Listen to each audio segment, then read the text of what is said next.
2017년 사회적 자본시장 컨퍼런스가 열리고 있는 미국 샌프란시스코. 전 세계에서 모인 영리부터 비영리를 망라하는 약 3천여 명의 사람들이 입을 모아 말합니다. 사회가치가 새로운 상식이다 라고 말이죠. 지금 돈이 흐르는 새로운 물결이 형성되고 있습니다. 그간 양적 성장과 이익 추구를 제1의 추동원리 삼아 재무제표의 성과만을 기준으로 자본이 흘렀다면 이젠 사회에 긍정적 성과를 내는 사업 모델과 주체에 투자하는 흐름이 대두되고 있습니다. 바야흐로 사회가치, 소셜 임팩트가 영리와 비영리의 경계를 넘어 새로운 비즈니스 경쟁력으로 주목받기 시작한 것입니다. 이는 단순히 투자 영역에만 국한된 흐름이 아닙니다. 30년이 넘는 기간 동안 기업과 국가의 경쟁 이론을 발전시켜온 하버드의 마이클 포터 교수. 그는 공유가치 창출이라는 개념을 통해 사회가치와 비즈니스 가치가 결합하면 다른 기업이 모방하기 어려운 차별화된 경쟁력을 가질 수 있다는 CSV 전략을 발표합니다. 심각한 사회 문제 속에서 잠재 시장을 찾아내고 이 문제를 해결하며 경제적 가치와 함께 사회적 가치를 만들어내기에 비즈니스 경쟁에서 우위를 점할 수 있다는 것이죠. 이후 세계적 기업들이 사회가치를 비즈니스에서 고려하는 움직임을 보이고 있습니다. 이런 분위기 속에서 사회가치는 이제 비즈니스 모델처럼 제대로 설계하고 그 효과성을 측정하고 평가하는 대상으로 다양한 이해관계자들에게 주목받고 있습니다. 하지만 문제는 이 사회가치 모델을 설계하고 그 성과를 측정하는 것이 까다롭다는 것입니다. 사회 성과를 구체적으로 정의해보면 기업이 목표로 하는 사회 문제를 해결하기 위해 다양한 자원과 활동을 투입했을 때 그로 인해 실제로 사회 문제가 해결된 정도, 즉 변화량을 뜻합니다. 그러나 기업이 실제적인 사회 성과를 창출하기까지의 과정은 복잡성으로 점철되어 있습니다. 하나의 사회 문제를 해결하기 위해 다루어야 할 변수는 수없이 다양합니다. 실험실처럼 통제된 상황이 아닌 복합적 요인이 동시다발적으로 작용하는 사회 현상을 기반으로 하기 때문에 단순 인과관계로 해석할 수도 없습니다. 이에 더해 변화량을 경제적 이익으로 증명해야 하는 기업 입장에서는 사회 문제와 비즈니스라는 서로 다른 메커니즘으로 구성된 영역 간의 가치 전환이 어떻게 이루어지는지까지 고민해야 하니 말 그대로 막막할 수밖에요. 하지만 이해 관계자들을 설득하고 투자 자본을 모을 수 있는 토대가 된다는 점에서 측정과 평가가 가능하도록 사회가치를 설계하는 것은 아주 중요합니다. 따라서 만약 사업의 시작 단계부터 사회가치 평가를 고려하여 전체 사업 구조를 디자인한다면 보다 만족스러운 측정과 관리가 가능할 것입니다. 다행히 사회가치에 주목하는 흐름이 전 세계적으로 대두되며 국내외로 다양한 사회가치 평가 도구들이 현장에서 쓰이고 있습니다. 가장 기초적인 도구는 사회가치 창출 프로세스이자 평가 도구인 임팩트 가치 사슬입니다. 이해를 돕기 위하여 실제 사례를 가상으로 적용하여 한번 각 단계를 설명해 드리겠습니다. 임팩트 가치 사슬은 사회가치가 창출되는 프로세스를 5단계로 나눠 설명합니다.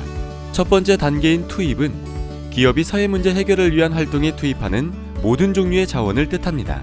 설명을 위해 넣은 사례인 소액대출은행의 경우 이 은행 설립을 위해 투입한 인력, 건물, 자본 등이 그 예입니다.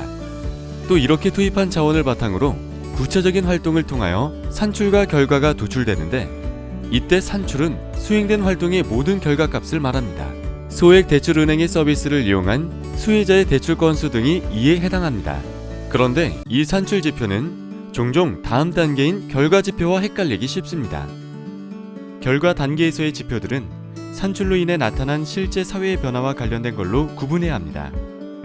예를 들면 대출 건수 자체는 산출값이지만 수혜자의 변화, 즉 대출로 수입이 2배 증가했다는 등의 지표는 결과 지표에 해당하는 식인 거죠.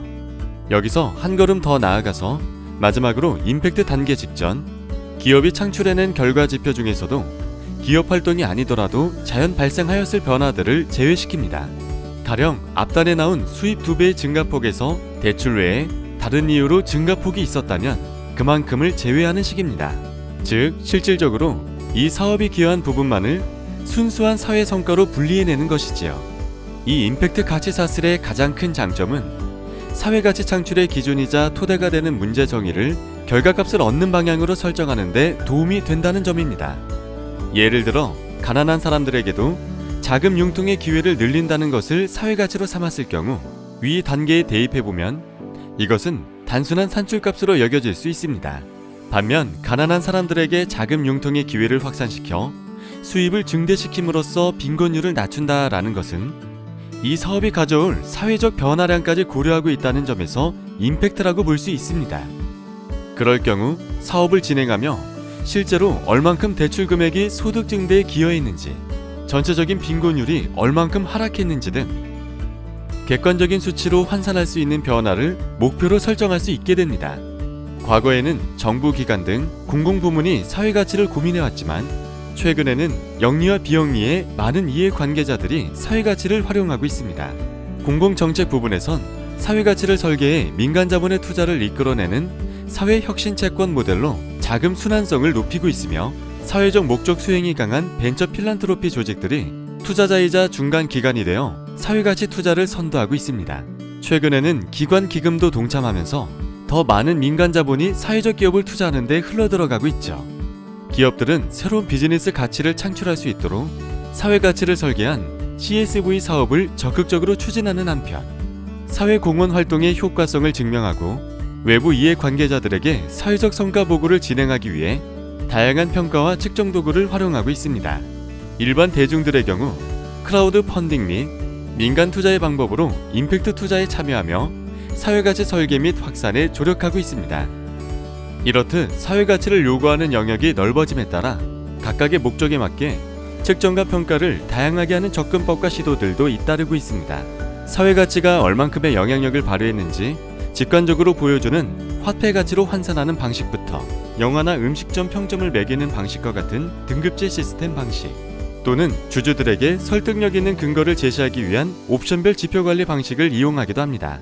사회에 긍정적인 영향을 내는 것이 결국 우리 모두에게 이익이 된다는 것을 관념이 아닌 객관적인 수치와 통계로, 그리고 비즈니스 모델로 증명할 수 있는 시대가 열리고 있습니다. 이런 시대 분위기에 힘입어 이제 국내에서도 혁신적인 사회가치 창출을 기다리고 있습니다. 좋은 사업 계획서가 투자자를 모으고 조직을 만들고 사업을 일으키듯 잘 설계되어 증명될 수 있는 사회가치 또한 투자자를 모으고 조직을 만들고 사회를 변화시킬 수 있습니다.